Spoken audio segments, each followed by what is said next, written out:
Shut up and sit down.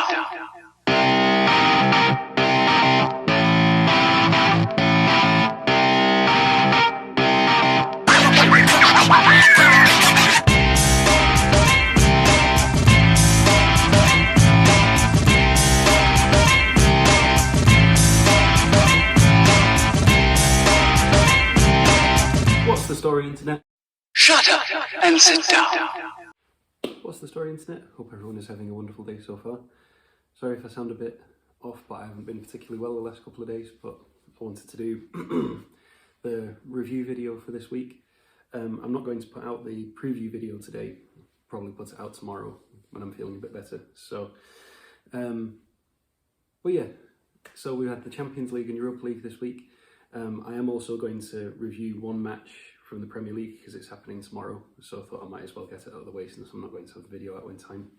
So I'm not going to spend too much time on the Champions League for two reasons. First one is because the usual suspects. One, there weren't any upsets really, and two, there's something really interesting in the Europa League that I want to discuss.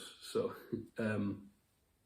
so Real Madrid beat Atalanta 3-1 on the day, 4-1 on aggregate.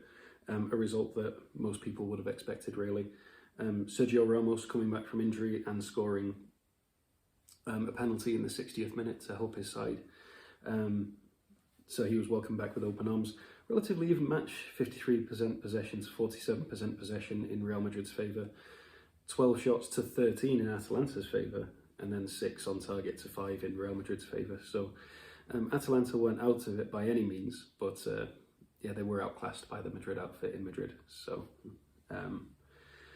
on to the next one, Manchester City versus Mönchengladbach. Manchester City won 2-0. To be expected, De Bruyne in the 12th minute, and then Ilkay Gundogan in the 18th minute. It was 4-0 on aggregate. It's to be expected.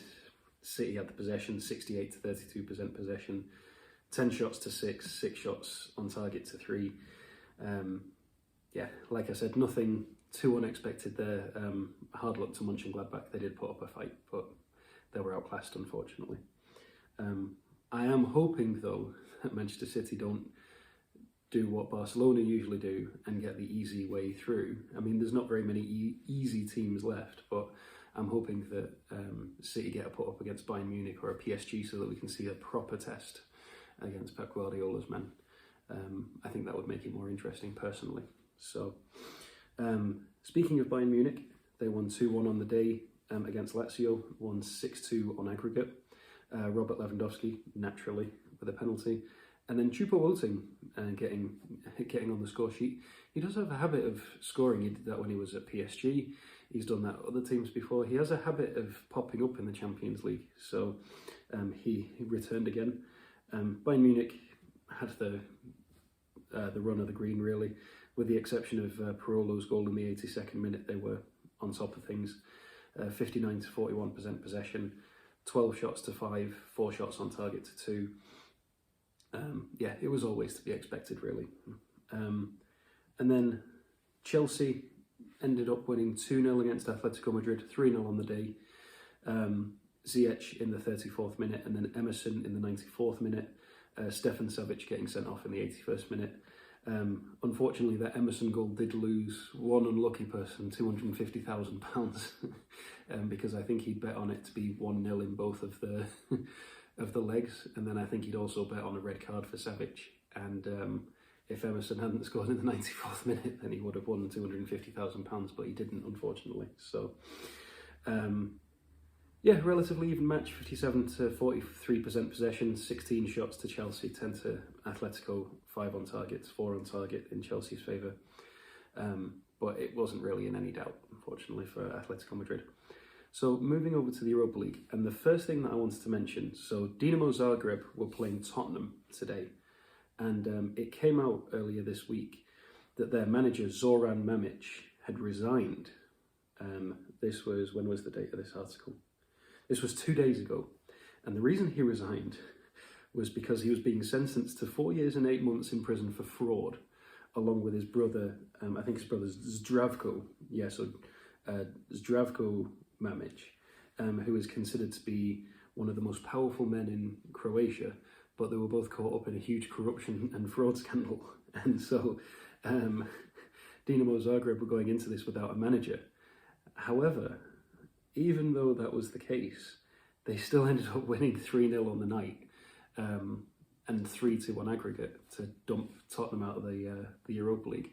So not a good result for Jose Mourinho's men, especially because it was 2-2 at the end of time. It was 84th minute, I believe. Orsic scored.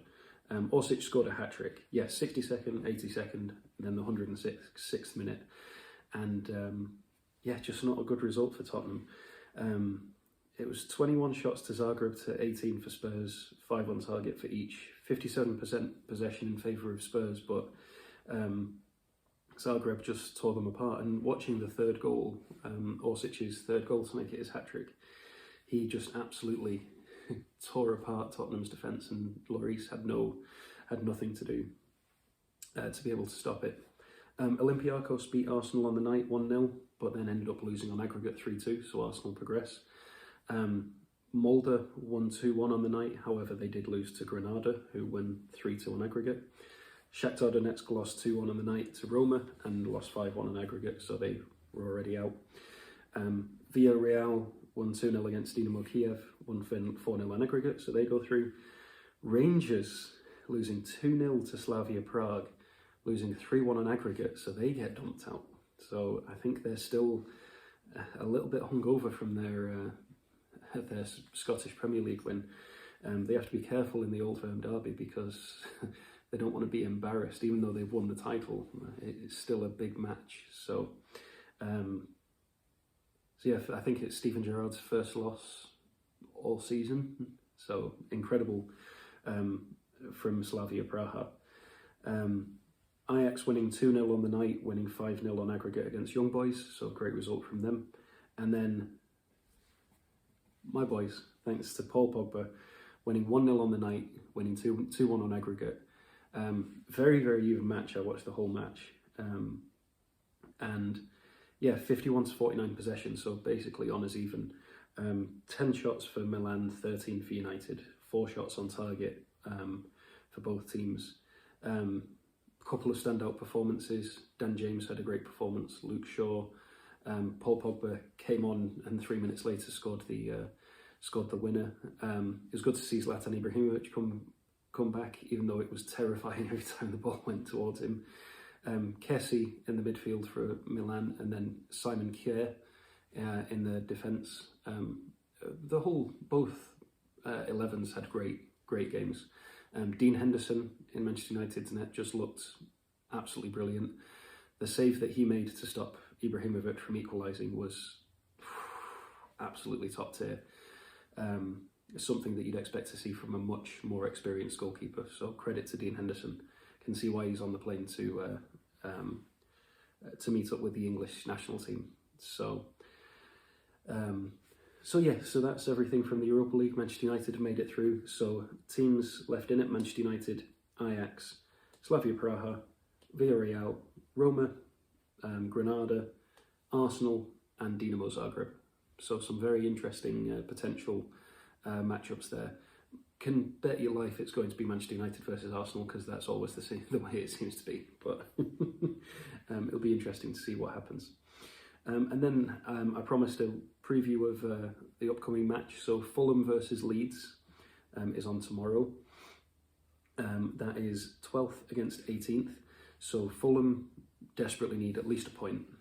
Leeds are in that position where they don't really need anything. They've performed admirably this season.